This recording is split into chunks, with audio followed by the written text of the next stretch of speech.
ഈ ശരീരമുണ്ടെങ്കിലല്ലേ അല്ലാഹുവിന് ശുക്ർ ചെയ്യാൻ പറ്റൂ. ഖദ് അഫ്ലഹ മൻ സക്കാഹാ. അതുകൊണ്ട് നഫ്സിനെ, നിങ്ങളുടെ ശരീരത്തെ, നിങ്ങളുടെ റൂഹിനെ നിങ്ങൾ തസ്കിയത്ത് ചെയ്തെടുക്കിൻ, പരിപോഷിപ്പിച്ചെടുക്കിൻ, അള്ളാഹുവിന്റെ മുമ്പിലേക്ക് കൊണ്ടുവരിൻ. എന്റെ റബ്ബിന് ഇഷ്ടമാണോ ഇഷ്ടമല്ലയോ എന്ന് ചിന്തിക്കിൻ. അള്ളാഹുവിന് ഇഷ്ടമുള്ളത് എനിക്ക് മതി, ഇഷ്ടമില്ലാത്തത് എനിക്ക് വേണ്ട. വമാ യുഗ്നി അൻഹു മാലുഹു ഇദാ തറദ്ദാ. നരകത്തിലേക്ക് മനുഷ്യൻ ആപ്പതിച്ചു വീഴുകയാണെങ്കിൽ എന്തവനെ രക്ഷപ്പെടുത്താൻ വരും? ആരവനെ രക്ഷപ്പെടുത്താൻ വരും? റസൂലുള്ളാഹി സ്വല്ലല്ലാഹു അലൈഹി വസല്ലം വമാ യുഗ്നി അൻഹു മാലുഹു ഇദാ തറദ്ദാ. സമ്പാദ്യം ജീവിക്കുന്നത് അതിനെന്ന പോലെ, ആകെ ജീവിക്കുന്നത് കച്ചവടത്തിന്, ആകെ ജീവിക്കുന്നത് വീടുണ്ടാക്കാൻ, ആകെ ജീവിക്കുന്നത് മക്കളെ കെട്ടിക്കാൻ. ഈ സമ്പാദ്യങ്ങളൊക്കെ നാളെ നരകത്തിലേക്കാണ് പോകുന്നതെങ്കിൽ എന്തുപകാരം?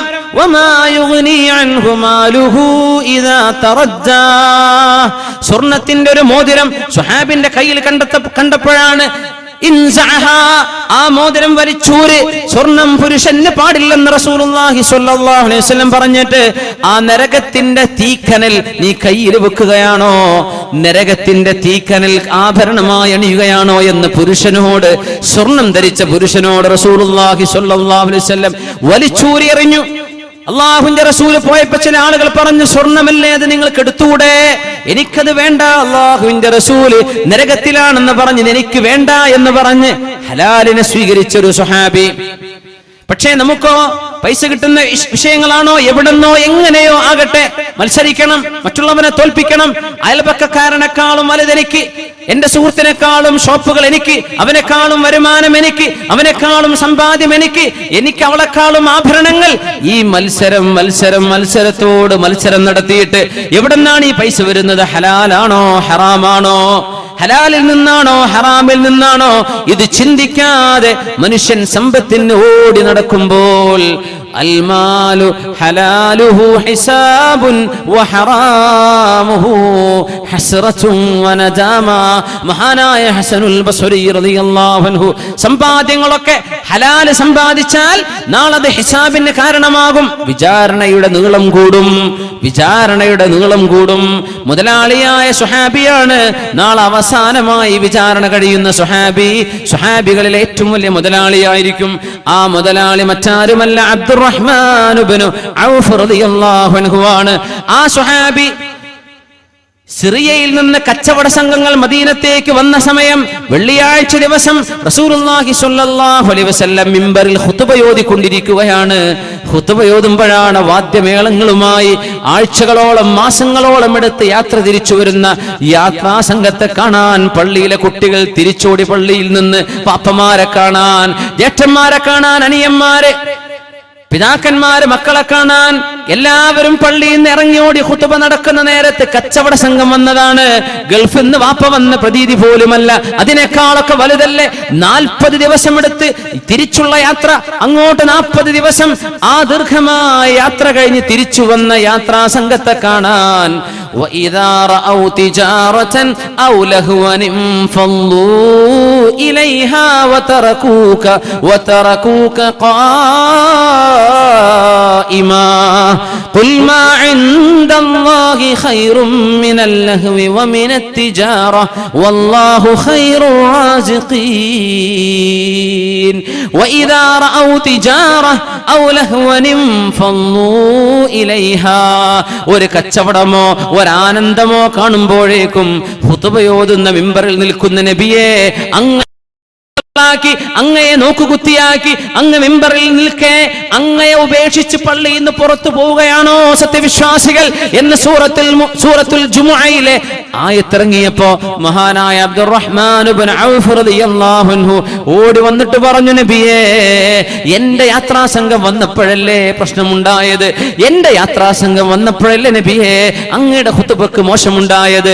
എന്റെ യാത്രാ സംഘത്തിന്റെ ഒച്ചപ്പാടുകൾ കണ്ടപ്പോഴല്ലേ ഖുതുബ ശ്രദ്ധിച്ചുകൊണ്ടിരിക്കുന്ന സത്യവിശ്വാസികൾ പള്ളിയിൽ നിന്ന് ഇറങ്ങി ഓടിയത്? അതുകൊണ്ട് നബിയേ, എത്രയോ ദിവസങ്ങൾ എടുത്തെടുത്ത യാത്രയാണതെന്നറിയാം, എത്രയോ സാധനങ്ങൾ, എത്രയോ പൈസയുടെ മുതലാണെന്നറിയാം. ഇജ്അൽഹാ ഫീമാ യുർദീക യാ റസൂലല്ലാഹ്. ഈ കച്ചവട സംഘത്തിലുള്ള മുഴുവൻ സാധനവും നിങ്ങൾ എടുത്തോളൂ നബിയേ. ഇത് ഞാൻ കച്ചവടം ചെയ്യുന്നില്ല, അള്ളാഹുവിന് വേണ്ടി പ്രയാസം വന്ന ഒരു സമ്പത്ത് എനിക്ക് വേണ്ട, ജുമുഅക്ക് പ്രയാസം വന്ന ഒരു സമ്പത്ത് എനിക്ക് വേണ്ട നബിയേ. ഇത് മുഴുവനും മുസ്ലിമീങ്ങൾക്ക് സ്വതക്കയാണ്. മഹാനായ അബ്ദുറഹ്മാൻ ഇബ്നു ഔഫ് റളിയല്ലാഹു അൻഹു ആണ് പണി ചെയ്തത്. ഈ സ്വഹാബിയെ കുറിച്ച് ശുദ്ധ റസൂലുള്ളാഹി തങ്ങൾ പറയുമായിരുന്നു, ഖിയാമത്ത് നാളിലെ വിചാരണ കഴിയുമ്പോൾ ഞാൻ ഇങ്ങനെ പ്രതീക്ഷിച്ചു നിൽക്കും സ്വർഗത്തിലേക്ക് പോകാൻ. അവിടുന്ന് ചോദിക്കും സ്വഹാബികളോട്, എല്ലാവരും എത്തിയോ? അവർ പറയും, നബിയേ എല്ലാവരും വന്നിട്ടുണ്ട്, ഒരാളൊഴികെ. ആരാണത്? അബ്ദുറഹ്മാൻ ഇബ്നു ഔഫ് എത്തിയിട്ടില്ല. എവിടെയാണ് അബ്ദുറഹ്മാൻ ഇബ്നു ഔഫ്? വലാ സാല ഫിൽ ഹിസാബ്. വിചാരണ നടക്കുകയാണ്, ഇപ്പോഴും അല്ലാഹുവിന്റെ ചോദ്യം തീർന്നിട്ടില്ല നബിയേ. അബ്ദുറഹ്മാൻ ഇബ്നു ഔഫ് എന്നവർക്ക് പോരാൻ നേരമായിട്ടില്ല. മറ്റാരുമല്ല, അല്ലാഹുവിന്റെ മുമ്പിൽ കൊടുക്കാൻ ഉത്തരമുള്ള സ്വഹാബിയാണിത്. 10ഓളം സ്വഹാബിമാർ സ്വർഗത്തിലാണെന്ന് പറഞ്ഞിട്ടില്ലേ നബി തങ്ങൾ? അൽ അശറത്തുൽ മുബശ്ശരീൻ, ആ 10 പേരിൽപ്പെട്ട ഒരാളാണ് മഹാനായ അബ്ദുറഹ്മാൻ ഇബ്നു ഔഫ് റളിയല്ലാഹു അൻഹു. സമ്പത്ത് കൊണ്ട് പത്രാസോ അഭിമാനമോ നടിക്കല്ലേ, ഇത്ര ഞങ്ങൾക്കുണ്ടെന്ന് പറയല്ലേ, ഞങ്ങളുടെ ആൾ ഇത്രയുണ്ടെന്ന് പറയല്ലേ, ഞങ്ങളുടെ പള്ളിക്ക് ഇത്ര വിലയെന്ന് പറയല്ലേ, അഭിമാനം സമ്പത്ത് കൊണ്ട് കളിക്കല്ലേ. അള്ളാഹുവിന്റെ മുമ്പിൽ എവിടുന്ന് ഇതൊക്കെ കൊണ്ടുവന്നു, എവിടെ ചെലവഴിച്ചു എന്ന ഓരോ പൈസയുടെയും കണക്ക് ബോധിപ്പിക്കാതെ അള്ളാഹുവിന്റെ മുമ്പിൽ കാലെടുത്ത് വെക്കാൻ കഴിയില്ലെന്നാണ് ഹദീസെങ്കിൽ മഹാനായ ഹസനുൽ ബസ്രി തങ്ങൾ പറയുന്ന വാക്കൊന്ന് കേൾക്കിൻ. ഹലാലുഹു ഹിസാബുൻ, ഹലാലിലൂടെ സമ്പാദിച്ചതാണെങ്കിൽ തന്നെയും നാളെ വിചാരണയുണ്ട്. വഹറാമുഹു ഹസ്റത്തും വനദാമ, ഹറാമിലാണ് സമ്പാദിച്ചതെങ്കിൽ നാളെ സങ്കടത്തിന് കാരണമാകും. അതുകൊണ്ട് ഉമ്മമാരെ, നിങ്ങൾ കുറിവെക്കുന്നുണ്ടോ ഇല്ലയോ എന്ന് അറിയാൻ പറ്റുന്നില്ല. പക്ഷേ നാടുകളിലൊക്കെ കാണാറുണ്ട്, പോസ്റ്റുകാരന്റെ കുറി, പോസ്റ്റ് ഓഫീസുകാരുടെ കുറി, 20,000 അടച്ചോളൂ, കിട്ടുമ്പോൾ 40,000, അല്ലേ 50,000 അടച്ചോളൂ, 5 വർഷം കഴിഞ്ഞ് കിട്ടുമ്പോൾ 1.5 ലക്ഷം. ഹറാമാണ്, പലിശയാണത്. പലിശ നിങ്ങൾ സ്വീകരിക്കല്ലേ, നിങ്ങൾക്ക് ഹറാമാണത്. നിങ്ങൾ അടച്ചുവെച്ച സംഖ്യ മാത്രം നിങ്ങൾക്ക് തിരിച്ചെടുക്കാം. ആ സംഖ്യയിൽ ഏറെ എത്ര നിങ്ങൾക്ക് ലഭിക്കുന്നുവോ അത് ലാഭമല്ല സഹോദരി, ലാഭമല്ല സഹോദര, നരകത്തിന്റെ കഷ്ണമാണ് നിങ്ങൾ എടുക്കുന്നത്. ഇന്ന സഅയകും ലശത്താ, അല്ലാഹുവിന് വേണ്ട എന്ന് പറയുമ്പോൾ ഉപേക്ഷിക്കാൻ നിങ്ങൾ ഒരുക്കമുണ്ടോ? ലൈഫ് ഇൻഷുറൻസുകാരെ, പോളിസി എടുപ്പിക്കുന്ന ആളുകാരെ, മുസ്ലിമീങ്ങളായ ആളുകൾക്ക് ലൈഫ് ഇൻഷുറൻസ് ചെയ്യുന്നത് ഹറാമല്ലയോ? വാഹനത്തിന് ഇൻഷൂർ പോലും ഉലമാ റുഖ്സ ചെയ്തതാണ്. അനിവാര്യമായതിന്റെ പേരിൽ, റോഡിൽ വാഹനം ഇറങ്ങാൻ നിർവാഹമില്ലാത്തതിന്റെ പേരിൽ റോഡിൽ ഇറങ്ങുന്ന വാഹനത്തിന് നിങ്ങൾക്ക് ഇൻഷൂർ ചെയ്യാമെന്നല്ലാതെ ലൈഫ് ഇൻഷുറൻസ് പോളിസികൾ എടുത്ത് മനുഷ്യന്മാരുടെ ജീവന് രക്ഷക്ക് പോളിസികളാണെന്ന് പറഞ്ഞ് പണമടക്കുകയും അതിന്റെ ഇത്ര മടങ്ങ് അപകടം സംഭവിച്ചാലോ മരണപ്പെട്ടാലോ തരാമെന്ന് പറയുന്ന പോളിസി ഏർപ്പാടുകൾ ഹറാമാണ്. സത്യവിശ്വാസികളെ, വിശ്വാസികളെ, എടുത്തു പോയിട്ടുണ്ടെങ്കിൽ അടച്ച സംഖ്യ നിങ്ങൾ എടുത്തത് നിങ്ങളുടേതാണ്. അതിന്റെ ഏറെയുടെ വരുമാനമോ ഏറെ അവർ തരാൻ പോകുന്നതോ എനിക്ക് വേണ്ടെന്ന് പറഞ്ഞ് അള്ളാഹുവിന് വേണ്ടി ഉപേക്ഷിച്ചോളൂ. നമ്മുടെ വീടുകൾ ഉണ്ടാക്കുന്ന, നമ്മുടെ വീടുകളുടെ ചുമരുകൾ ഹറാമുകൾ എന്ന് പൊന്തുന്ന ചുമരുകളാണെങ്കിൽ എങ്ങനെയാണ് ആ വീടുകളിൽ അച്ചടക്കമുള്ള മക്കൾ ഉണ്ടാവുക? 5 സെന്റ് ഭൂമി വാങ്ങുമ്പോഴേക്കും അത് ബാങ്കുകാരന് പോയി പണയപ്പെടുത്തി ബാങ്കിൽ നിന്ന് പലിശക്ക് ലോൺ എടുത്ത് തുടങ്ങുന്ന വീടിന്റെ ഉള്ളിൽ അള്ളാഹുവിന്റെ വെളിച്ചം വരുമോ സഹോദര? അള്ളാഹുവിന്റെ വെളിച്ചം വരുമോ സഹോദരി? ലോൺ എടുത്തിട്ട് പലിശക്കാണ് വീടുണ്ടാക്കുന്നതെങ്കിൽ ആ വീടിന്റെ ചുമരും അതിന്റെ പെയിന്റിങ്ങും അവിടെ നിങ്ങൾ വെച്ച വാഷ് ബേസിനും നിങ്ങളുടെ കട്ടിലും നിങ്ങളുടെ അലങ്കാരങ്ങളും അലമാരകളും ഹറാമിന്റെ പലിശയുടെ പൈസ കൊണ്ടാണ് വാങ്ങിച്ചതെങ്കിൽ അവിടെ കാരുണ്യത്തിന്റെ മലക്കുകൾ വരുമോ സഹോദര? അവിടെ എങ്ങനെയാണ് റഹ്മത്തുണ്ടാവുക? അവിടെ എങ്ങനെയാണ് റബ്ബിന്റെ കാരുണ്യം വരിക? ആരോട് മത്സരിക്കാനായി ലോൺ എടുത്തത്? 2 കൊല്ലം കൊണ്ട് വീട് പൂർത്തിയാക്കണമെന്നും 5 കൊല്ലത്തിനുള്ളിൽ നാട്ടുകാരെ ഞെട്ടിക്കണമെന്നും ആര് പറഞ്ഞു നിന്നോട് ഇത് ചെയ്യാൻ? അള്ളാഹുവിന്റെ റഹ്മത്തും അള്ളാഹുവിന്റെ സഹായവും വരുന്നത് വരെ കാത്തിരിക്കാൻ ക്ഷമയില്ലാതെ ബാങ്കുകാരന് കൊണ്ടുപോയി പണയപ്പെടുത്തി, അത് പണ്ടങ്ങളാണെങ്കിലോ സ്വർണമാണെങ്കിലോ ലാൻഡ് ആണെങ്കിലോ നിങ്ങൾ ചെയ്യുന്ന മോർഗേജുകൾ, പലിശ ബാങ്കുകളുമായി ചെയ്യുന്ന ഏർപ്പാടുകൾ ഹറാമാണെന്നും എങ്ങനെയാണ് നമ്മൾ ഇങ്ങനെ അങ്ങനെ യഥേഷ്ടം നമ്മുടെ വീടുകളും പറമ്പും കല്യാണങ്ങൾ വരെ, വീട്ടിൽ സദ്യ ഉണ്ടാക്കുന്നത് വരെ പണ്ടങ്ങൾ പണയപ്പെടുത്തിയിട്ട് ബാങ്കുകാരന്റെ ലോൺ എടുത്തിട്ട് ഭർത്താവിന്റെ പൈസ വരുമ്പോഴേക്കും ലോൺ എടുത്തിട്ട് സദ്യയാക്കുകയായി. ആരെ ബോധിപ്പിക്കാനാണ് ഹറാമിന്റെ പൈസ കൊണ്ട് നിങ്ങൾ ആളുകളെ തീറ്റിച്ചത്? ആരെ ബോധിപ്പിക്കാനാണ് നിങ്ങൾ ഹറാമിന്റെ പൈസ കൊണ്ട് ആളുകളെ വിളിച്ച് ഭക്ഷണം കൊടുത്തത്? ആരെ ഞെട്ടിക്കാനായിരുന്നു ഹറാമിന്റെ ലോൺ എടുത്തുകൊണ്ട് കല്യാണം നടത്തിയത്? അതുകൊണ്ട് സഹോദര സഹോദരി, وما يغني عنه ماله إذا تردى أحل الله البيع وحرم الربا. പലിശ വാങ്ങുന്നതോ കൊടുക്കുന്നതോ അല്ലാഹു ഹറാമാണെന്ന് പറഞ്ഞിരിക്കെ വമാ യുഗ്നി അൻഹു മാലു, ഈ പൈസയൊക്കെ നാളെ രക്ഷപ്പെടുത്തുമോ? ഇദാ തറദ്ദാ, അല്ലാഹുവിന്റെ നരകത്തിലേക്ക് ആണ് വീണ്ടുകൊണ്ടിരിക്കുമ്പോൾ ഈ പലിശയുടെ പൈസ നമ്മളെ രക്ഷപ്പെടുത്താൻ വരുമോ? ഹലാലിന്റെ പൈസ പോലും വരില്ലല്ലോ, പിന്നെ എങ്ങനെയാണ് നമ്മൾ ഹറാമു ചെയ്യുക? അതുകൊണ്ട് ഇന്ന സഅയകും ലശത്താ, ഹലാലിന് വേണ്ടി പരിശ്രമിച്ചോളൂ. ഹലാല് നടക്കുന്ന വീട്ടിലെ സൽക്കർമ്മങ്ങളുള്ള മക്കളുണ്ടാകൂ. ഹലാല് ഭക്ഷിപ്പിച്ചാലേ ഭാര്യ നന്നാവൂ. ഹലാല് ഭക്ഷിച്ചാലേ ഭർത്താവ് നന്നാവൂ. ഹലാല് ഭക്ഷിക്കുന്ന മനസ്സുകളിലാണ് നന്മയും സദാചാരവും ഉണ്ടാകുന്നത്. നന്മ വിളയണമെങ്കിൽ ഹലാലുകൾ തിന്നുന്ന വീടുകളാകണം. ഹറാമുകളിൽ പോയി ചാടല്ലേ. ഹലാലും ഹറാമുമുള്ള ലോകമാണിത്. ജ്യൂസുകളും ബീവറേജുകളും കിട്ടുന്ന ലോകമാണിത്. ആൽക്കഹോളിക് ഡ്രിങ്ക്സും നോൺ ആൽക്കഹോളിക്കും കിട്ടുന്ന ലോകമാണിത്. ടോക്സിക്കും ഇൻടോക്സിക്കൻസും കിട്ടുന്ന ലോകമാണിത്. ഹറാമും ഹലാലുമുള്ള ലോകമാണിത്. ഇവിടുന്ന് എന്ത് വേണം, ഞാൻ ഏത് തെരഞ്ഞെടുക്കണം, അത് തെരഞ്ഞെടുക്കാനാണ് അല്ലാഹു നമ്മെ പറഞ്ഞയച്ചത്. ഹുവൽ അല്ലദീ ഖലഖൽ മൗത വൽ ഹയാത ലിയബ്ലുവകും അയ്യുകും അഹ്സനു അമലാ. മരണവും ജീവിതവും നിങ്ങൾക്ക് അല്ലാഹു പടച്ചത് നിങ്ങളിൽ ആരാണ് നന്മ ചെയ്യുന്നത് എന്ന് നോക്കാൻ വേണ്ടി മാത്രമാണ്. നിങ്ങളുടെ പുരയുടെ വലുപ്പം നോക്കാനല്ല, നിങ്ങളുടെ ആഭരണത്തിന്റെ ഭാരം കാണാനല്ല, നിങ്ങളുടെ വസ്ത്രത്തിന്റെ ചന്തം കാണാനല്ല, നിങ്ങളുടെ പെരുമയോ നിങ്ങളുടെ പൊലിമയോ കാണാനല്ല. അഹ്സനു അമലാ, അല്ലാഹുവിന് വേണ്ടി ആരാണോ കൃത്യമായും വസദ്ദഖ ബിൽ ഹുസ്ന, നാളെ പരലോകമുണ്ടെന്ന് വിശ്വസിച്ച് അല്ലാഹുവിന്റെ സ്വർഗ്ഗത്തിലേക്ക് പോകാൻ പണിയെടുക്കുന്നത് ആരാണോ അവരെ കാണാനാണ് ഈ ലോകത്തെ അല്ലാഹു സംവിധാനിച്ചത്.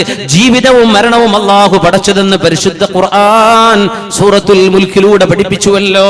അല്ലാഹുവിനോട് ചോദിക്കാം, അല്ലാഹുവേ, ഹലാല് തിന്നുന്നവരും ഹലാല് പ്രവർത്തിക്കുന്നവരും ഹലാല് സ്വീകരിക്കുന്നവരുമാക്കി തരണേ പടച്ചവനെ. ജീവിതത്തിൽ സംഭവിച്ചു പോയ തെറ്റുകൾ, ഹറാമുമായി ഇടപെട്ടത്, പലിശ ബാങ്കിൽ പോയി ലോൺ എടുത്തത്, പലിശ ബാങ്കിൽ നിന്ന് പലിശ എടുത്ത് തിന്നത്, എല്ലാം പുറത്തു തരണേ പടച്ചവനെ. അഫല്ലാഹു അമ്മാ സലഫ്, കഴിഞ്ഞു പോയതൊക്കെ അല്ലാഹു മാപ്പാക്കി തരട്ടെ. കഴിഞ്ഞു പോയത് അല്ലാഹു നമുക്ക് പുറത്തു തരട്ടെ. ഇവിടുന്ന് അങ്ങോട്ട് ഓരോ നിമിഷവും ഓർത്തുകൊണ്ട് ജീവിച്ചോളൂ. ഇത് എന്റെ സ്വന്തം ശരീരത്തോടും നിങ്ങളോടുമുള്ള ഉപദേശമാണ്. ഇത് കളിക്കാൻ വന്ന ലോകമല്ല, ഇത് ചിരിക്കാൻ വന്ന ലോകമല്ല, ഇത് ആനന്ദിച്ച് മതിമറന്ന് ജീവിക്കാൻ വന്ന ലോകമല്ല. കൃത്യമായ ലക്ഷ്യത്തോടുകൂടെ കൃത്യമായ ലക്ഷ്യസ്ഥാനത്തേക്ക് കൃത്യമായ മാർഗരേഖയിലൂടെ ജീവിച്ച് നടന്ന് അങ്ങോട്ട് അക്കരെ പറ്റാൻ ആർക്ക് കഴിയുമോ? ഫസനുയസ്സിറുഹു ലിൽ യുസ്റാ, അവർ സ്വർഗ്ഗത്തിന്റെ വഴിയിലേക്കാണ് പോകുന്നത്. അവിടെ കാത്തിരിക്കുന്നുണ്ട് മുഹമ്മദ് മുസ്തഫ സ്വല്ലല്ലാഹു അലൈഹി വസല്ലം. ഹൗദുൽ കൗസറിന്റെ അരികത്ത് കാത്തിരിക്കും. ലോകത്തോട് യാത്ര പറയുമ്പോൾ റസൂലുള്ളാഹി തങ്ങൾ പറഞ്ഞു, അന ഫറതുകും ഇൻദൽ ഹൗദ്, ഹൗദുൽ കൗസറിന്റെ അരികത്ത് ഞാൻ അവിടെ നിൽക്കും കേട്ടോ. ഞാൻ നിങ്ങളവിടെ കാണാൻ കൊതിക്കുന്നുണ്ട്. നമ്മളെ കാണാൻ കൊതിച്ചില്ലേ നബി തങ്ങൾ? ബഖീഇൽ എന്ന് ജന്നത്തുൽ ബഖീഇൽ ഒരു സ്വഹാബിയെ മറവ് ചെയ്തുകൊണ്ടിരിക്കെ, സ്വഹാബത്ത് അവിടെ ഇങ്ങനെ കൂടിയിരിക്കെ, ഏതാനും സ്വഹാബികളോടുകൂടെ അവിടെ നിന്ന് വഫാത്താകുന്നതിന്റെ ഏതാനും ദിവസങ്ങൾക്ക് മുമ്പ് അവിടുന്ന് പറഞ്ഞു, വദിച്ചു, ഞാൻ കൊതിച്ചു പോകുന്നു, ലൗ റഅയ്തു ഇഖ്വാനി, എന്റെ സഹോദരന്മാരെ കണ്ടിരുന്നെങ്കിൽ എന്ന് കൊതിച്ചു പോകുന്നുണ്ട് സ്വഹാബികളെ. അവർ ചോദിച്ചു, അവലസ്നാ ഇഖ്വാനക യാ റസൂലല്ലാഹ്, നബിയേ, ഞങ്ങൾ അങ്ങയുടെ സഹോദരന്മാരല്ലേ? അവിടുന്ന് പറഞ്ഞു, നിങ്ങൾ അൻതും അസ്ഹാബി, നിങ്ങൾ എൻ്റെ കമ്പാനിയൻസ്, നിങ്ങൾ എൻ്റെ സഹചാരികൾ, നിങ്ങൾ എൻ്റെ സ്വഹാബികളാണ്. എൻ്റെ സഹോദരന്മാർ, എൻ്റെ സഹോദരിമാർ, അവർ ഇതുവരെ ലോകത്ത് വന്നിട്ടില്ല. അല്ലദീന ലം യഅ്തു ബഅദു, ഇതുവരെ ലോകത്ത് വന്നിട്ടില്ല. യുഅ്മിനൂന ബി വലം യറൗനി, എന്നെ കാണാൻ അല്ലാതെ എന്നെ വിശ്വസിക്കുന്നവരാണവർ. യുഅ്മിനൂന ബി വലം യറൗനി, എന്നെ കണ്ടിട്ടില്ല അവർ, പക്ഷേ എന്നിൽ വിശ്വസിക്കും. ഖുർആനിന്റെ അവതരണത്തിന് സാക്ഷികളല്ല അവർ, പക്ഷേ അല്ലാഹുവിന്റെ വചനത്തിൽ വിശ്വസിക്കുന്നവർ. അല്ലാഹുവിനെ കണ്ടിട്ടില്ല, അല്ലാഹുവിൽ വിശ്വസിക്കുന്നവർ. അങ്ങനെ നിങ്ങളുടെ കാലശേഷം വരാൻ പോകുന്ന, ലോകാവസാനം വരെ വരാൻ പോകുന്ന സത്യവിശ്വാസികളെയും വിശ്വാസിനികളെയും ഒന്ന് കണ്ടെങ്കിലെന്ന് ഞാൻ കൊതിക്കുന്നു എന്ന് മരണപ്പെട്ട ഒരു സമൂഹത്തിന്റെ അരികത്ത് മഖ്ബറയിൽ ചെന്നിട്ട്, ഖബർസ്ഥാനിൽ ചെന്നിട്ട് ജീവിച്ചിരിപ്പുള്ള സ്വഹാബത്തിന്റെ മുമ്പിൽ നിന്നിട്ട് വരാൻ പോകുന്ന തലമുറയെ കാണാൻ കൊതിച്ച നബിയാണ് ഷഫീഉൽ മുദ്നിബീൻ മുഹമ്മദ് റസൂലുള്ളാഹ് സ്വല്ലല്ലാഹു അലൈഹി വസല്ലം. ആ ഹബീബിനോടൊപ്പം സ്വർഗത്തിൽ കടക്കാൻ ആഗ്രഹമില്ലേ? ആ ഹബീബിനോടൊപ്പം അല്ലാഹുവിന്റെ രക്ഷ കിട്ടണമെന്ന് ആഗ്രഹമില്ലേ? ഉജൂഹു യൗമഇദിൻ നാദിറ ഇലാ റബ്ബിഹാ നാദിറ. അല്ലാഹുവിനെ നോക്കിയിട്ട് മുഖത്ത് ശോഭ കിട്ടാൻ ആഗ്രഹമില്ലേ മുഅ്മിനേ? നമുക്കൊക്കെ എന്തൊരു ധൈര്യമാണ്. സ്വഹാബത്ത് കരഞ്ഞുകൊണ്ടാണ് മരിച്ചുപോയത്. ഉമർ തങ്ങൾ പറഞ്ഞിട്ടുണ്ട്, ഞാനൊരു ആട്ടിൻകുട്ടിയായിരുന്നിട്ട് ആളുകൾ എന്നെ അറുത്ത് ഭക്ഷിച്ച് എന്നോട് നാളെ അല്ലാഹു കൂനൂ തുറാബാ, മണ്ണായിക്കോളൂ എന്ന് പറയുമ്പോ ഒന്ന് മണ്ണായി മാറാൻ ഉമറിന് കഴിഞ്ഞെങ്കിലെന്ന് സ്വർഗം കൊണ്ട് സന്തോഷ വാർത്ത കിട്ടിയ ഉമറുൽ ഫാറൂഖ് റളിയല്ലാഹു അൻഹു, ഹുദൈഫ റളിയല്ലാഹു അൻഹുവിന്റെ കയ്യിൽ മുനാഫിക്കുകളുടെ, കപടവിശ്വാസികളുടെ ലിസ്റ്റ് അങ്ങോട്ട് കൊടുത്തു നബി തങ്ങൾ. ആരൊക്കെയാണ് കപടവിശ്വാസികളെന്ന്? മനസ്സിന്റെ ഉള്ളിൽ അവിശ്വാസവും പുറമേ മുസ്ലിമുമായി നടക്കുന്ന ആളുകളുടെ പേര്, വിവരം, കുടുംബ പേരടക്കം അല്ലാഹുവിന്റെ റസൂൽ അവിടുത്തെ രഹസ്യ സൂക്ഷിപ്പുകാരനായിരുന്ന ഹുദൈഫ റളിയല്ലാഹു അൻഹുവിന് കൊടുത്തപ്പോൾ പിന്നാലെ ഓടിച്ചെന്ന് എന്റെ പേരതിലുണ്ടോ എന്ന് ചോദിച്ച സ്വഹാബിയുണ്ട് മുഅ്മിനേ. നമ്മളങ്ങ് വിചാരിച്ചു സ്വർഗത്തിലേക്കാണെന്നല്ലേ?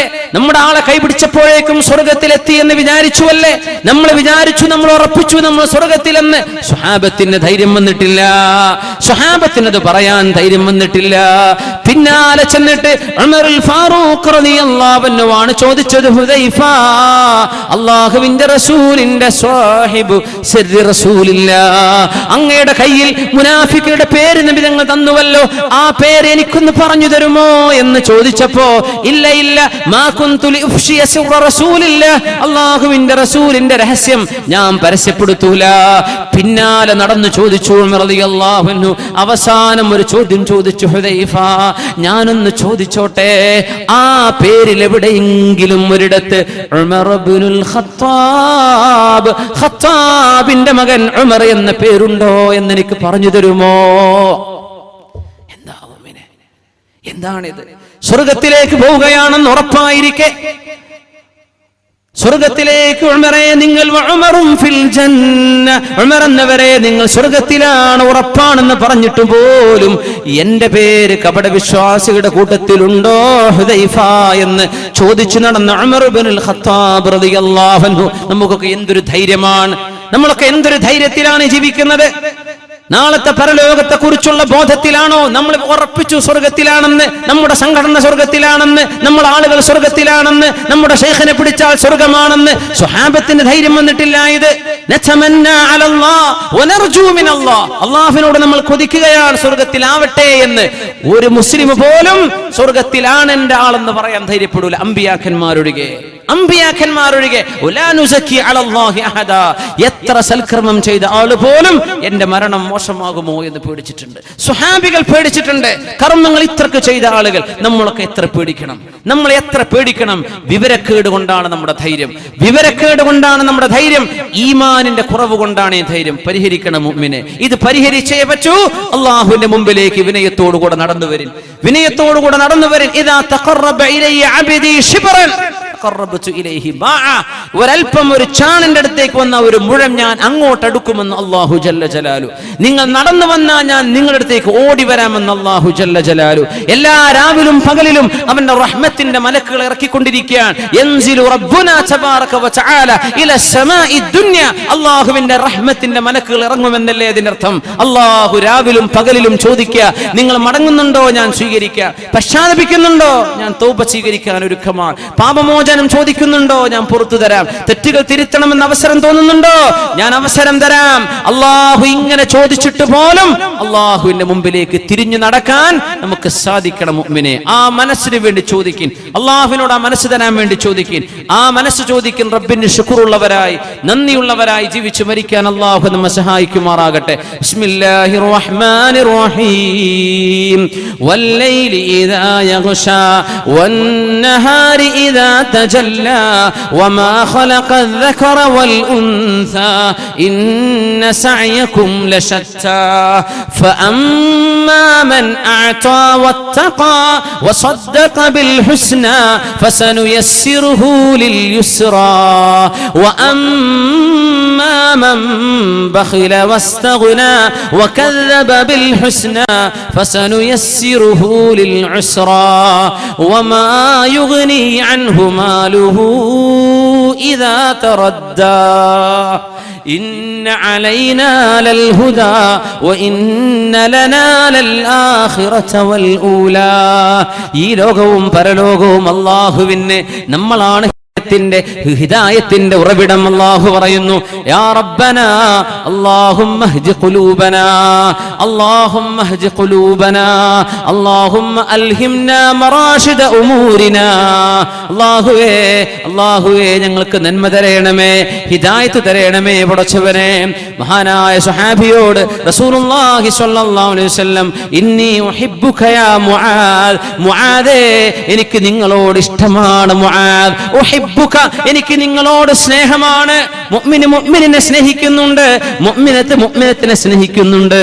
മുഅ്മിനിനോട് സ്നേഹം തോന്നിയപ്പോ അല്ലാഹുവിന്റെ റസൂൽ പറഞ്ഞു, മുആദേ ഇന്നി ഉഹിബ്ബുക യാ മുആദ്, എനിക്ക് നിങ്ങളോട് സ്നേഹമുണ്ട് മുആദ്. അതുകൊണ്ട് ഞാൻ നിങ്ങൾക്കൊരു കാര്യം പഠിപ്പിച്ചു തരാം. നിങ്ങൾ ഒരിക്കലും മറന്നു പോകരുത്. നിസ്കാരം സലാം വീട്ടി കഴിഞ്ഞ് അസ്തഗ്ഫിറുല്ലാഹൽ അദീം അസ്തഗ്ഫിറുല്ലാഹൽ അദീം അസ്തഗ്ഫിറുല്ലാഹൽ അദീം ദിക്റുകൾ, ആദ്യത്തെ ദിക്റുകൾ ചൊല്ലിക്കഴിഞ്ഞാൽ അൻ തഖൂല ദുബറ കുല്ലി സ്വലാഹ്, എല്ലാ നിസ്കാരം കഴിഞ്ഞാലും മുആദേ നിങ്ങൾ ഇങ്ങനെ പറയണം കേട്ടോ. മുആദേ അല്ലാഹുമ്മ ഇന്നി അലാ ദിക്രിക വശുക്രിക വഹുസ്നി ഇബാദതിക. അല്ലാഹുവേ അഇന്നി, നീ എന്നെ സഹായിക്കണമേ, അലാ ശുക്രിക, നിനക്ക് നന്ദി ചെയ്യാൻ. അല്ലാഹുമ്മ അഇന്നി അലാ ദിക്രിക, നിന്നെ ഓർക്കാൻ എന്നെ സഹായിക്കു റബ്ബേ. നിന്നെ ഓർമ്മ വരണം. തിന്മകളുടെ മുമ്പിലേക്ക് ചെന്ന്